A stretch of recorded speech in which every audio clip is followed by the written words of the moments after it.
Today, we're exploring one of the best study techniques out there, mind maps. As you get better at making them, they become a brilliant tool to help you understand and remember the whole topic and the connections between ideas.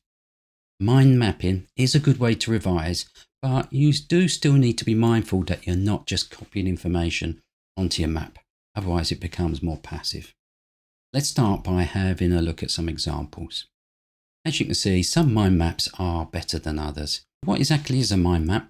Well, think of it as a visual way of summarizing the key ideas of an entire topic. At the center is your topic, and from there you branch out into the main ideas.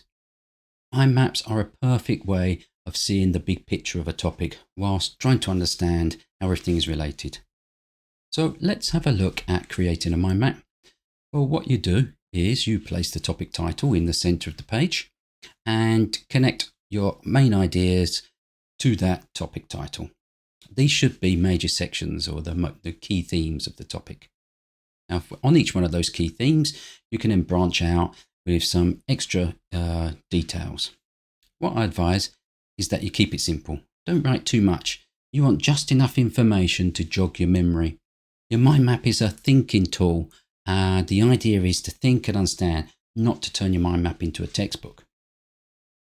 If you want to take your mind map to the next level, well, here are some ways to improve it. Before you start, what you need to do is spend time on those main ideas. Think about them carefully. What is the most important information and how should it be arranged? Sketch it out first so you can organize that information and make sure it all fits together and makes sense to you. My next piece of advice is to format to emphasize. So you can use different size words, you can bold them, you can use boxes, and you can use colors to make those different sections really clear.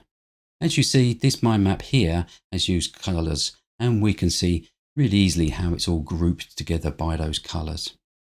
Another technique is to thicken the lines. The most important ideas should really stand out, and one way you can do that is to thicken the lines of the boxes and the arrows. And you can even make use of diagrams so that if you just quickly look at a mind map, you can really easily see what the mind map is about. Advise at various points whilst you're making your mind map to stop and explain each section to yourself. Does this make sense? Have you missed any bits out? That gets you to really know the information in the mind map that much better. Now your mind map is ready to use, let's make it reusable and interactive. So what you could do is you could use sticky notes to cover up different sections of your map. Write a question or a hint on the note, then challenge yourself to recall what's underneath. If you can't remember, go back and review that part. This is a great way to actively test and strengthen your memory. Mind maps are also an excellent foundation for other techniques like brain dumps.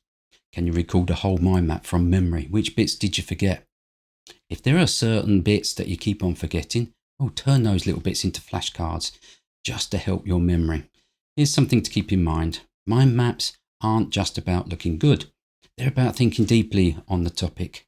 The more you connect the ideas in your mind, the easier they are to remember. As you create your map, you should be thinking about things like, how is this piece of information connected to the others? Why is this important? How does it compare to the others? By the time you finish, you've done more than make a map. You've built a deeper understanding of the topic. This kind of big picture thinking is what makes mind map so powerful. And if you want to really explore the potential of mind mapping, I'll be making another video called Think Maps, which is all about maximizing this kind of thinking. So let's recap the key points. Mind maps help you see the big picture and how all the important ideas connect. You can improve your mind map by using bold text, color, and diagrams to make those important parts really stand out. You can also use it as a memory tool to test yourself afterwards using post-it notes or brain dumps and turn any tricky details into flashcards. The most important thing is to try and really focus on the thinking whilst you're making your mind map. It's not about how much you write, it's about how well you understand the topic and the ideas. Mind maps are a great starting point, but if you're ready for the next level, we'll be talking about think mapping in another video so you can dive deeper into the big picture thinking. Best of luck with your revision, and remember, it's not just about writing, it's about the thinking.